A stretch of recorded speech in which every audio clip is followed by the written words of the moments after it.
Welcome everyone to ज्ञान यात्रा। आजको क्लासमा हामी एकाउन्ट्सको थ्योरी क्वेसनहरू चाहिँ कम्प्लिट रूपमा हेर्ने गर्छौं। कस्तो कस्तो क्वेसनहरू चाहिँ आउने गर्छ एकाउन्टमा भनेर। एकाउन्टमा चाहिँ थ्योरी क्वेसन चाहिँ 20 मार्क्सको आउने गर्दछ। क्वेसन प्याटर्न हेरिहालौं। फर्स्ट अफ अल क्वेसन प्याटर्नमा क्वेसन नम्बर 1 देखि क्वेसन नम्बर 8 सम्म भनेको 8 मार्क्सको चाहिँ 1 मार्क्स खालको 1 मार्क्स गोटाको चाहिँ थ्योरी क्वेसन आउँछ। यसैगरी क्वेसन नम्बर 16 मा आउँछ एउटा 5 मार्क्स गोटाको एउटा मात्र 5 मार्क्सको आइहाल्यो। त्यस्तै क्वेसन नम्बर 17 को ए मा पनि एउटा 2 मार्क्सको थ्योरी क्वेसन आउँछ जसले क्यारी गर्छ 2 मार्क्स। यसैगरी क्वेसन नम्बर 19 मा पनि अर्को क्वेसनमा एउटा 5 मार्क्सको आउँछ थ्योरी क्वेसन, त्यसले 5 मार्क्स क्यारी गर्छ। यसैगरी हाम्रो टोटल हुन्छ 20 मार्क्सको थ्योरी क्वेसन है त। भिडियोमा अगाडि बढ्नु भन्दा तपाईहरुले के सुझाव गर्न दिन चाहन्छु भने हामीले चाहिँ एकदमै फिक्स्ड क्वेसन र एक्जाम बेस्ड क्वेसन चाहिँ यति ल्याइरहेको हुन्छौं। यसमा अलिकति रिसर्च गरेर ल्याउनु पर्ने हुन्छ। त्यसैकारण तपाईहरु च्यानलमा आउनु भएको छ, पहिलो पटक आउनु भएको छ भने सब्स्क्राइब गरेर मात्र जानु होला। हाम्रो च्यानलमा सब्स्क्राइब रेट चाहिँ 0.7% मात्र रहेको छ भने नन सब्स्क्राइब रेट चाहिँ 99.3% रहेको छ। अब हामी थ्योरी क्वेसनमा अगाडि बढ्छौं। थ्योरी क्वेसनमा हामीले क्वेसन चाहिँ लेखेनौं तर नर्मली बुझिहालिन्छ, डेफिनेसनको आधारमा लेखेको छ। सुरुमा मैले हाइलाइट गरेकै छु, क्वेसन लेख्न त्यति लेखिराख्नु परेन। कम्पनी को बारेमा छ। A company is a voluntary association of a group firm for a common purpose भनेको छ। फीचर्स अफ कम्पनी दिएको छ। फीचर्स अफ कम्पनी भनेको आर्टिफिशियल पर्सन र कमन सिल हो। दुईटा फर्स्ट मार्क्समा आउँछ। दुईटा लेख्नु भनेको हुन्छ कहिलेकाहीँ, दुईटा लेख्दिदा हाम्रो डिफरेन्सेस बिट्विन प्राइभेट कम्पनी र पब्लिक कम्पनी भनेर दिएको छ। प्राइभेट कम्पनी भनेको it needs at least 1 member not more than 1 people भनेको छ। प्राइभेट कम्पनी हुनको लागि चाहिँ एटलिस्ट 1 मेम्बर चाहिन्छ। त्यो कम्पनीमा काम गर्ने एकजना मेम्बर थोरैमा एकजना र धेरैमा 101 पिपल हुनु पर्यो र 101 पिपल भन्दा बढी चाहिँ हुनु भएन भनेको छ। र पब्लिक कम्पनीमा एटलिस्ट 7 पिपल हुनु पर्यो र म्याक्सिमम नम्बर चाहिँ कुनै पनि लिमिटेड छैन। म्याक्सिमम नम्बर इज अनलिमिटेड भनेको म्याक्सिमम नम्बर जति भए पनि भयो। यहाँ चाहिँ 101 पिपल भनेको छ प्राइभेट कम्पनीमा र यता चाहिँ इज अनलिमिटेड, कति पनि लिमिटेड छैन, जति हुँदा पनि भयो। हाम्रो सेकेन्ड नम्बरमा दिएको छ it must use the word private dot LTD at the end of the name भनेको प्राइभेट एलटिडी भनेको प्राइभेट लिमिटेड हो। प्राइभेट लिमिटेड भनेको चाहिँ कुनै पनि कम्पनीको नामको पछाडि चाहिँ प्राइभेट लिमिटेड भनेर लेखिरहेको हुन्छ। तपाईहरुले नर्मली याद छ भने पनि हेर्न सक्नुहुन्छ। र it use the word dot limited at the end of the name. कुनै पनि सरकारी कार्यालय या सरकारी कम्पनीमा चाहिँ कम्पनी भनौं मोस्टली कम्पनीमा चाहिँ कम्पनीको नामको पछाडि डट एलटिडी मात्र लेखिएको हुन्छ। एलटिडी मतलब लिमिटेड। अर्को हाम्रो 4 नम्बरमा छ मेमोरेन्डम अफ एसोसिएसन भनेको के हो। Memorandum of association is the main document of the company which define the objectives and power of the company भनेको छ। कुनै पनि कम्पनीको चाहिँ उद्देश्य र पावरलाई चाहिँ शो गर्ने डकुमेन्टलाई चाहिँ मेमोरेन्डम अफ एसोसिएसन भनेर भनिन्छ। यसैगरी हाम्रो अर्को रहेको छ article of association. Article of association भनेको के हो। The document which define the right power and duties of management for carrying the business is called article of association. कुनै पनि बिजनेसलाई चाहिँ क्यारी गर्नको लागि हामीले डकुमेन्टमा रहेको राइट पावर र ड्युटी चाहिँ डिफाइन गर्छ भने त्यसलाई हामी आर्टिकल्स अफ एसोसिएसन भनिन्छ। यसैगरी प्रोस्पेक्टस भन्ने छ अर्को। प्रोस्पेक्टस भनेको के, a company is in mention to the public a purchase of share of for the company. Prospectus भनेको चाहिँ के हो भन्दाखेरि यस्तो इन्भेन्सन गरिएको कुरा हो जसले चाहिँ पब्लिकलाई चाहिँ शेयर किन्नको लागि चाहिँ कम्पनीको शेयर किन्नको लागि चाहिँ मद्दत गर्छ। अर्को छ 7 नम्बरमा अथोराइज्ड क्यापिटल। अथोराइज्ड क्यापिटल भनेको के हो। The capital which is maintain in the memorandum of association as the maximum share capital. हाम्रो माथि मेमोरेन्डम अफ क्यापिटल भनेको के हो हामीले माथि गरेको छौं। मेमोरेन्डम अफ क्यापिटलमा चाहिँ मेन्सन गरिएको म्याक्सिमम भनेको धेरै सेयर क्यापिटललाई चाहिँ सबभन्दा हाई सेयर क्यापिटललाई चाहिँ अथोराइज क्यापिटल भनिन्छ। यस्तै हाम्रो 8 नम्बरमा रहेको छ इस्युड क्यापिटल। इस्युड क्यापिटल भनेको के हो? Issued capital is the part of the authorize capital which is offered to public for subscription. यो चाहिँ एउटा अथोराइज क्यापिटलको चाहिँ एउटा पार्ट हो अरे, एउटा हाँगा हो अरे। यसले चाहिँ के गर्छ भन्दाखेरि पब्लिकलाई चाहिँ सब्सक्रिप्सन गर्नको लागि अफर गर्छ अरे क्या। हाम्रो अर्को 9 नम्बरमा रहेको छ सब्सक्राइब क्यापिटल। सब्सक्राइब क्यापिटल भनेको के हो? Subscribe capital is the part of the issued capital which is taken by investor. Subscribe capital भनेको चाहिँ इन्भेस्टरले लिने कुराहरू हो। इन्भेस्टर भनेको लगानीकर्ता।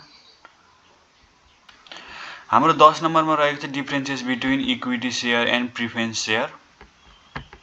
इक्विटी सेयर भनेको के हो? रेट इन इक्विटी सेयर हो खासमा, यहाँ in equity share. Rate of dividend on equity share is un determine. Equity सेयरमा चाहिँ रेट अफ डिभिडेन्ड चाहिँ डिटरमाइन गरिँदैन अरे क्या। यसै गरी यहाँ चाहिँ डिटरमाइन रेट चाहिँ फिक्स्ड हुन्छ अरे क्या। यहाँ चाहिँ रेट अफ डिभिडेन्डको रेट चाहिँ यहाँ चाहिँ प्रिफरेन्स सेयरमा चाहिँ फिक्स्ड हुन्छ। यता चाहिँ डिटरमाइनै गरिँदैन, यहाँ के हो यता चाहिँ फिक्स्ड गरिएको हुन्छ अलरेडी। यता चाहिँ फेरि भोटिङ गर्ने राइट्स पनि हुन्छ, त्यही चाहिँ भोटिङ राइट्स। यता फेरि भोटिङ राइट्स हुँदैन। एकदमै सजिलो छ, नर्मल्ली बुझेर जाँदाखेरि नै हुन्छ, धेरै घोकिराख्नु पर्दैन। यो डिफरेन्स बिट्विनले चाहिँ हाम्रो डेफिनेसनलाई पनि एकदमै मद्दत गरिरहेको हुन्छ।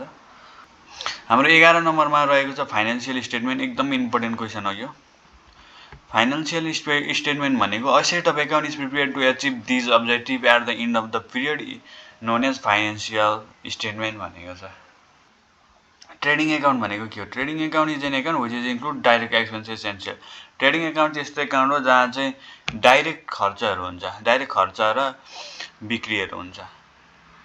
ब्यालेन्स सिट भनेको के हो? Balance sheet is the statement of contain the assets liabilities and capital of the company. यस्तो कुरा हो जहाँ चाहिँ कम्पनीको एसेट्स लायबिलिटिज र क्यापिटल चाहिँ हुन्छ।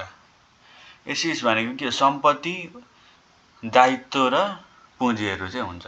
वर्कसिट भनेको के हो? Worksheet is financial tool which use collect data for preparing final account. Final account बनाउनको लागि चाहिँ हामीले डाटाहरू कलेक्ट गर्ने कुरालाई चाहिँ हामी वर्कसिट भन्छौँ। सजिलो छ यो हाम्रो वर्कसिटको थ्योरी क्वेसनहरू पनि एकदमै सजिलो रहेको छ। Job order costing. Job order costing भनेको के हो? Job order costing is the method of that gather cost for the each work order receive from customer.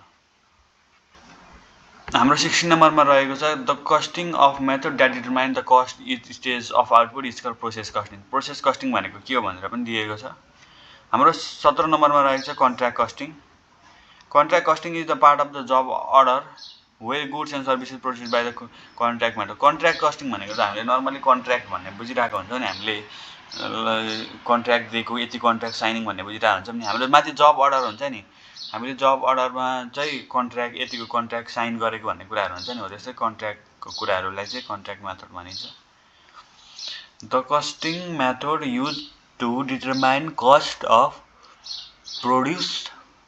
Products produce on lot wise basis is called batch costing.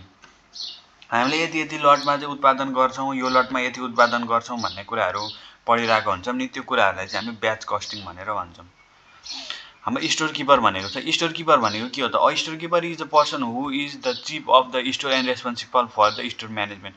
Store keeper भनेको चाहिँ कस्तो भन्दाखेरि normally हामीले पनि त्यो हाम्रो कुनै पनि पसलको हामीले ओनरहरू भन्छौँ नि, हामीले उनीहरू चाहिँ चिफ हो त्यहाँको, उनीहरूले चाहिँ सबै त्यहाँको म्यानेजमेन्ट सम्हाल्छ र त्यहाँको रेस्पोन्सिबल पनि उनीहरूले लिएको हुन्छ, त्यस्तो टाइपको हो क्या। त्यहाँ काम गर्ने चाहिँ अलिक ठुलो मान्छे। बिन कार्ड भनेको के हो? What is bin card? यो एकदमै सोधिरहेको भनेको क्वेसन हो, मोस्टली सोधेको थियो पास्ट इयर्समा पनि। Bin card is the tag that provide a description of receive and issued of goods on closing stock. यसमा चाहिँ त्यही सामानहरू चाहिँ इस्युड गरेको कुराहरू चाहिँ हामीले सब त्यो रिसिभ गरेको इस्युड गरेको कुराहरू चाहिँ कुनै पनि प्लेटमा चाहिँ सो गर्नु हो क्या। कुनै पनि बोर्डमा प्लेट हुन्छ नि हाम्रो पसलतिर, हो त्यस्तो पसलमा चाहिँ रेकर्डमा राख्नु हो। अनि यो चाहिँ इन स्टोर चाहिँ पसलभित्र राखियो, किनभने यो मोस्टली हेर्ने चाहिने भनेको स्टोर किपरले नै हो। र स्टोर लेजर भनेको के हो त? स्टोर लेजर भनेको चाहिँ के हो भन्दाखेरि is a record of stock both in quantity and value is maintain by the store account section. यो चाहिँ कस्तो भने कुनै पनि पसलमा जाँदाखेरि तपाईँले कुनै यो सामानको यति प्राइस भनेर प्लेटमा टाँसेको हुन्छ नि, हो त्यस्तै हो। यो चाहिँ it kept in the outside of the store, स्टोरको बाहिर टाँसिएको हुन्छ र हामी त्यसमा यसको प्राइस यति रहेछ भनेर हामी भित्र गएर किन्छौँ त्यो सामान, हो त्यस्तो प्लेटमा बाहिर टाँसिएको यो डिटेल चाहिँ यसको सामान यति भन्दा त्यसको भ्यालु यति सामानको यति प्राइस भनेर सो गर्नु हुने स्टोर लेजर हो। यसै गरी हाम्रो रहेको छ 22 नम्बरमा differences between piece rate system and time rate system. एकदम इम्पोर्टेन्ट क्वेसन हो यो चाहिँ, what is piece rate system र what is time rate system भनेर पनि 1 मार्क्सको लागि आइरहेको पनि हुन्छ, डिफरेन्सेस बिट्विन पनि आइरहेको हुन्छ। Piece rate system is method of wages payment to worker based on the quantity of output. हामीले कति उत्पादन गऱ्यौँ सामानलाई हेरेर, उत्पादन गरेको सामानका आधारमा चाहिँ हामीले कसैलाई पनि सेलरी दिन्छौँ या वेजेस दिन्छौँ भने त्यसलाई पिस रेट सिस्टम भनिन्छ। भने त्यसकै उल्टो टाइम रेट सिस्टम भनेको चाहिँ हामीले टाइमका आधारमा कति टाइम काम गऱ्यौँ भनेर टाइमका आधारमा हामी कसैलाई वेजेस पेमेन्ट गर्छौँ भने त्यो भयो time rate system. Doesn't pay for ideal time, यसमा टाइमको कुरै भएन, यसमा त डेफिनेटली आइडियल टाइम भइहाल्यो। It does pay for ideal time, किनभने यो त टाइमको आधारमा पे गर्ने कुराहरू हो। हाम्रो 23 नम्बरमा एलोकेसन अफ ओभरहेड, यो पनि सोधिरहेको क्वेसनहरू हो। Allocation of overhead is the process of charging overhead cost to a particular department. कुनै पनि पार्टिकुलर डिपार्टमेन्टमा चाहिँ ओभरहेडहरू खर्चहरू चाहिँ चार्ज गर्नु हो, चार्ज गर्ने प्रोसेस हो। अब्जर्भेसन अफ ओभरहेड भनेर दिएको छ। अब्जर्भेसन अफ ओभरहेड भनेको is the process of sharing the overhead cost by all the products of department. यसै गरी रहेको छ हाम्रो 25 नम्बरमा computerized accounting system. Computerized accounting system is the system which is supports for collecting organizing information to prepare financial report. यसले चाहिँ collect गर्ने, कुनै पनि डाटाहरू कलेक्ट गर्ने, अर्गनाइज अलिक सिस्टमेटिक वेमा अर्गनाइज गर्ने र राम्रो खालको फाइनेन्सियल रिपोर्ट तयार पार्ने चाहिँ कम्प्युटराइज एकाउन्टिङ सिस्टमले गर्छ। बारकोड भनेको के हो? What is barcode? Barcode is a machine readable code in the form of number and pattern of parallel lines printed on goods. Barcode भनेको चाहिँ कस्तो भने तपाईँले नर्मल्ली पहिला चाहिँ कस्तो हुन्थ्यो भने कपीको पछाडि ठाडो धर्का भएको कुराहरू आउँछ नि, त्यसलाई चाहिँ स्क्यान गऱ्यो भने त्यसको कोड चाहिँ स्क्यान हुन्थ्यो। हामीले गुगल स्क्यानर कुनै पनि स्क्यानरबाट स्क्यान गऱ्यो भने त्यस्तै अहिले चाहिँ हामीले अलिक प्रचलित भनेको हाम्रो क्युआर कोड छ नि, नर्मली हो त्यस्तै क्युआर कोड जस्तै बारकोड चाहिँ ठाडो प्यारल लाइनमा चाहिँ हाम्रो लामो कुराहरू हुन्छ, हो त्यसले चाहिँ कोडहरू निकाल्छ, स्क्यान गऱ्यो भने हो त्यही हो नर्मल्ली बारकोड भनेको। त्यसले चाहिँ कोड सो गर्ने काम गर्छ। अब 5 मार्क्समा आउने क्वेसनहरू चाहिँ अलिकति हेरौँ। हाम्रो क्वेसन नम्बर 16 मा आउने गर्दा चाहिँ युनिट 8 र 9 बाट। यसमा चाहिँ कस्ट एकाउन्टिङ मोस्टली आइरहेको हुन्छ। 5 अब्जेक्टिभ्स एडभान्टेजेस पनि आइरहेको हुन्छ, यो पनि हेर्नु परिहाल्यो। अब्जेक्टिभ्स र एडभान्टेजेस भनेको एउटै हेर्दा भइहाल्छ। अब यो चाहिँ कस्तो हुन्छ भने हामीले यहाँ मैले दिएको क्वेसनहरू पढ्यो भने फिक्स आउँछ, तर त्यो क्वेसनलाई कुन वेमा चाहिँ सोध्छ भन्ने कुरा चाहिँ आफूले हेर्न जरुरी छ। इफ तपाईँहरूलाई मैले यसमा चाहिँ यसको एन्सरहरू दिएको छैन, किनभने अलिकति टाइम लाग्छ, हाम्रो लामो हुन्छ, त्यही भएर चाहिँ तपाईँहरूलाई यसको एन्सर चाहिन्छ भने म यसको एन्सर पनि प्रोभाइड गरिदिन्छु। हाम्रो 2 नम्बरमा पढ्नुपर्ने भनेको financial accounting and 5 objectives and advantages भइहाल्यो। अब्जेक्टिभ्स पढ्यो भने एडभान्टेजेस त्यही लेखिदिने नआत्तिकन। हाम्रो क्लासिफिकेसन अफ कस्ट छ अर्को।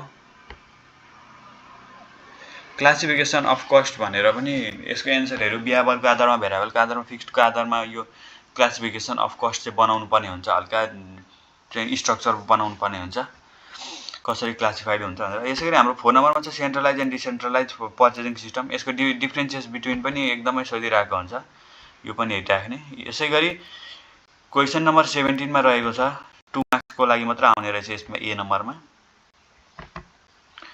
र यसमा आउँछ difference between allocation and apportionment of overhead भनेर आइरहेको हुन्छ। यो चाहिँ मैले भेटेको पनि थिएँ एकचोटि मोडल क्वेसन सेटमा, कुनै सालमा आएको थियो यो क्वेसन पनि।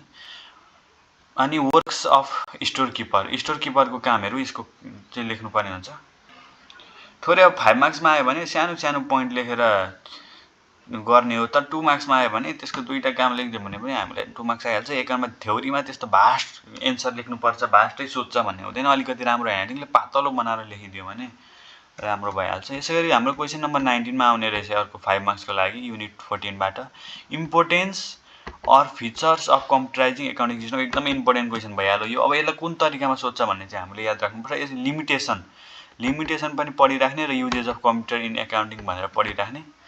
यति नै छ हाम्रो क्वेसनहरू लगभग। अब यो क्वेसनहरूको तपाईँहरूलाई यो हाम्रो लङ क्वेसनको यो 5 मार्क्समा आउने र 2 मार्क्समा आउने 17 को नम्बरमा आउने यस्तो क्वेसनहरू चाहिँ तपाईँहरूलाई यसको एन्सर पनि फुल्ली चाहिन्छ भने तपाईँले कमेन्ट गर्न सक्नुहुन्छ। र अन्त्यसम्म आउनुभएको छ भने सब्सक्राइब गर्नुहोस् र मिठो कमेन्ट छोडिदिनुहोस् र सबै आफ्नो साथीहरूमा चाहिँ एकदमै सेयर गरिदिनु होला। र तपाईँहरूको सब्सक्राइब रेट एकदमै थोर छ, अलिकति सपोर्ट गर्नु होला। सपोर्ट गर्नुभयो भने अलिक सजिलो हुन्छ, अलिकति मोटिभेसन हुन्छ यस्तै टाइपको भिडियोहरू बनाउनको लागि। एक्जाम टिप्स दिनुपर्दा चाहिँ के हुन्छ भने हाम्रो एकाउन्टमा चाहिँ हाम्रो अलिकति न्युमेरिकल बेस्ड बुक भइहाल्यो यो। यसमा अलिकति न्युमेरिकललाई फोकस गर्छ। तर हामीले अलिकति प्रभावित पार्नको लागि हाम्रो टिचरलाई चेक गर्ने टिचरलाई अलिकति प्रभावित पार्न हामीले सुरुमा डेफिनेसन लेख्दा एकदमै क्लिन ह्यान्डराइटिङमा र एकुरेट एन्सर लेख्ने, लामो एन्सर लेखिराख्नु पर्दैन। एकाउन्टमा एकदमै ट्याक मिलेको छ भने फुल मार्क्स आइहाल्छ हाम्रो थ्योरीमा पनि। त्यही भएर हामीले लामो लेख्नु पर्दैन, फ्याक्ट लेखिदिने हो। हामीले 5 मार्क्सको लागि पनि 2 पेज, 2.5 पेज, 1.5 पेज लेख्नु पर्दैन, 1 पेज पनि लेख्नु पर्दैन। थोरै अलिकति 1 पेज पातलो बनाएर ल्याम्लम पारेर 1 पेज अलिकति मिलाएर लेखिदियो भने 5 मार्क्सको लागि इनफ हो, मोर देन इनफ हो।